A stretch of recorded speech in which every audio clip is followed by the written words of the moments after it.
Tough ছিল আপনাদের জন্য। প্রথম 4 ওভারে আপনারা 4টি উইকেট হারিয়ে অনেকটা চাপে পড়েছিলেন, কিন্তু তারপর আপনারা ম্যাচে ফিরেছেন। তো অনুভূতিটা কেমন জয়লাভ করে একটু জানাবেন। বিসমিল্লাহির রহমানির রহিম।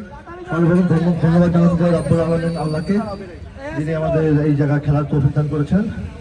প্রথমে আমাদের বলতে হয় যে বলাররা রাজস্থান অনেক বাঘা ব্যাটসম্যান, এরা নিঃসন্দেহে রাজস্থান অনেক ভালো টিম।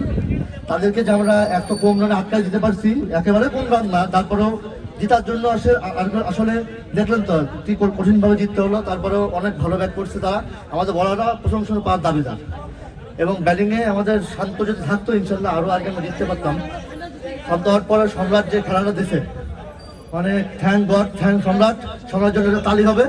অনেক ভালো ব্যাট করছে সম্রাট, আমার দলের সবাই ভালো খেলেছে, সবাই এফোর্ট করে ভালো, এই জন্য ইনশাল্লাহ আমরা এফোর্টের কারণে আমরা জিততে পারছি। আসলে ভাই, আপনি আজকে একটা কঠিন সিদ্ধান্ত নিয়েছেন শেষ ওভারে একজন স্পিনারকে করানো। এটা কিন্তু একটা অনেক বড় একটা সিদ্ধান্ত, এটা কিন্তু বিপক্ষে যেতে পারতো।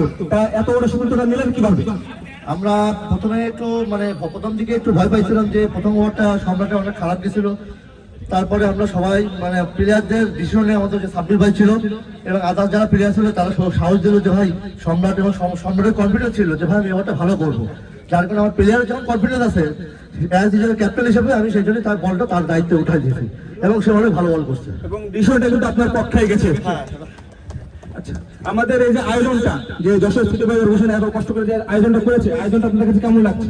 এক কথায় অসাধারণ। সিটি বয়েজ অর্গানাইজেশনের যেসব ছেলে পেলে আছে, যারা আমাদের ছোট ভাই ব্রাদার, তারা দিন রাত পরিশ্রম করে এত সুন্দর একটা টুর্নামেন্ট আয়োজন করছে এবং রাত দিন এখনো পরিশ্রম করে যাচ্ছে। এই জন্য তাদেরকে আমি থ্যাংক করে ছোট করবো না। এরকম টুর্নামেন্ট তারা আরো প্রতি বছর করুক, এই আশা প্রত্যাশা করতেছে তাদের কাছে, এবং তাদের জন্য একটা বড় তালি।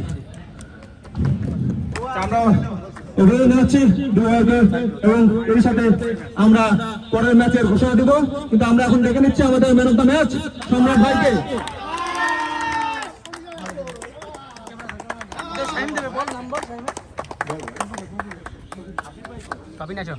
আমাদের ম্যান অফ দ্য ম্যাচের পুরস্কার তুলে দেবেন সম্রাট ভাইয়ের হাতে স্বামীর রক্ত দেবে স্বত্বাধিকার শামীম হোসেন, যশোর সিটি বয়েজ অর্গানাইজেশনের সাধারণ সম্পাদক। থাকবেন ভাই, থাকবেন।